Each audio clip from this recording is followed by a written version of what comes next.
Taste the Daily. Pahalgam தாக்குதல் மற்றும் operation Sindoor குறித்து மக்களவையில் விவாதம் தொடங்கிய நிலையில் பாதுகாப்புத்துறை அமைச்சர் ராஜ்நாத் சிங் விளக்கம் அளித்து வருகிறார். இதுகுறித்த விரிவான தகவல்களை வெளியீட்டு பிரிவு ஆசிரியர் அன்வர் புகாரி வழங்க கேட்கலாம். வணக்கம் அன்வர் புகாரி, விரிவான தகவல்களை வழங்கலாம். வணக்கம் சுரேஷ். பகல்காம் பயங்கரவாத தாக்குதல் மற்றும் ஆபரேஷன் சிந்தூர் நடவடிக்கை தொடர்பாக மக்களவையில் சிறப்பு விவாதம் தொடங்கி தற்போது நடைபெற்று வருகிறது. இந்த விவாதத்தில் மத்திய பாதுகாப்புத்துறை அமைச்சர் ராஜ்நாத் சிங் விளக்கம் அளித்து வருகிறார். மக்களவையின் இன்ற விவாதத்தை தொடர்ந்து மாநிலங்களவையில் நாளை 16 மணி நேர சிறப்பு விவாதமும் நடைபெற இருக்கிறது. நாடாளுமன்ற மழைக்கால கூட்டத்தொடர் கடந்த ஜூலை 21ஆம் தேதி தொடங்கியது நிலையில் இரு அவைகளிலும் ஆபரேஷன் சிந்தூர் மற்றும் பீகார் வாக்காளர் பட்டியல் சிறப்பு திருத்த பணி ஆகிய உள்ளிட்ட குறித்து விவாதிக்க வேண்டும் என எதிர்க்கட்சிகள் தொடர்ந்து அமளியில் ஈடுபட்டனர். இதனால் முதல் வாரம் முழுவதும் குறிப்பிடத்தக்க அலுவல்கள் எதுவும் நிகழாமல் முடங்கியது அவைகள். அரசு தரப்பில் மத்திய உள்துறை அமைச்சர் அமித்ஷா, பாதுகாப்புத்துறை அமைச்சர் ராஜ்நாத் சிங், வெளியுறவுத்துறை அமைச்சர் ஜெய்சங்கர் ஆகியோர் பிரதானமாக பேசப்பட்டு வருகின்றனர். கடந்த ஏப்ரல் 22ஆம் தேதி ஜம்மு மற்றும் காஷ்மீரில் பகல்காம் பகுதியில் பாகிஸ்தான் ஆதரவு பயங்கரவாதிகள் நடத்திய தாக்குதலில் 26 அப்பாவி பொதுமக்கள் உயிரிழந்தனர்.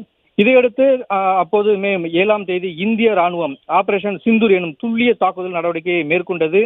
இதில் பாகிஸ்தான் மற்றும் பாகிஸ்தான் ஆக்கிரமிப்பு காஷ்மீரில் உள்ள 9 பயங்கரவாத தளங்கள் மீது ஏவுகணை தாக்குதல் நடத்தப்பட்டது.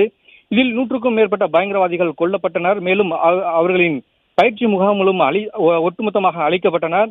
ஆபரேஷன் சிந்து நடவடிக்கைக்கு பிறகு பல்வேறு நாடுகளுக்கு பயணம் மேற்கொண்டு இந்திய அரசின் நிலைப்பாட்டை விலக்கி அனைத்து கட்சி குழுக்களும் இடம்பெற்றிருந்த எம்பிக்கள் விவாதத்தில் பேச வாய்ப்பு இருப்பதாக தெரிகிறது இன்றைய விவாதத்தில். மேலும் இந்தியா பாகிஸ்தான் சண்டையை தான் தலையிட்டு நிறுத்தியதாக அமெரிக்க அதிபர் டிரம்ப் அறைகூவல் விடுத்த நிலையில் அதற்கு மத்திய அரசு முற்றிலும் மறுப்பு தெரிவித்து வந்தது. இதையடுத்து ஆபரேஷன் சிந்து நடவடிக்கையில் 100% இலக்குகள் எட்டியதாகவும் பாகிஸ்தானில் பயங்கரவாத உள்கட்டமைப்புகள் தகர்க்கப்பட்டதாகவும் பயங்கரவாத சதிகாரர்கள் அழித்தொழிக்கப்பட்டனர் என்றும் பாகிஸ்தான் ராணுவ தளங்கள் கடும் சேதம் விளைவிக்கப்பட்டது என்றும் பாகிஸ்தான் கேட்டுக்கொண்டதன் பேரில் தான் இந்த சண்டை நிறுத்தப்பட்டதாகவும் இதில் இரு நாடுகளும் நேரடியாக மேற்கொண்ட முடிவுகள் தான் என்றும் இதற்கும் ட்ரம்புக்கும் எந்த தொடர்பும் இல்லை என மத்திய அரசு தெளிவாக விளக்கியிருந்தது. இதனிடையே தற்போது நடைபெற்று வரும் நாடாளுமன்ற கூட்டத்தொடரில் ஆபரேஷன் சிந்து மற்றும் பகல்காம் தாக்குதல் குறித்து எதிர்க்கட்சிகள் விவாதிக்க வேண்டும் என்று அறிவுறுத்தியிருந்தனர். இதையடுத்து மத்திய அரசு எதிர்க்கட்சியின் கோரிக்கையை ஏற்று ஒரு சிறப்பு விவாதத்தை கூட்டியிருக்கிறது. இன்றைய நாடாளுமன்ற கூட்டத்தொடரில் தற்போது ராஜ்நாத் சிங், பாதுகாப்புத்துறை அமைச்சர் ராஜ்நாத் சிங் பகல்காம் தாக்குதல் மற்றும் ஆபரேஷன் சிந்து நடவடிக்கை குறித்து விளக்கம் அளித்து வருகிறார். ஆபரேஷன் சிந்து நடவடிக்கையில் இந்திய ராணுவம் மேற்கொண்ட நடவடிக்கைக்கு தான் இந்திய ராணுவத்துக்கு தலைவணங்குவதாகவும் பகல்காம் தாக்குதலில் ஈடுபட்ட பயங்கரவாதிகள் அழித்து ஒழிக்கப்பட்டதாகவும் மேலும் பாகிஸ்தானில் உள்ள தீவிரவாத முகாம்கள் மற்றும் 100 பயங்கரவாதிகளும் அழித்தொழிக்கப்பட்டதாகவும் தற்போது விளக்கம் அளித்து வருகிறார். இந்த விளக்கத்தை ஏற்று நாளை மாநிலங்களவையில் ஒரு சிறப்பு விவாதம் நடைபெற இருக்கிறது. சுரேஷ்,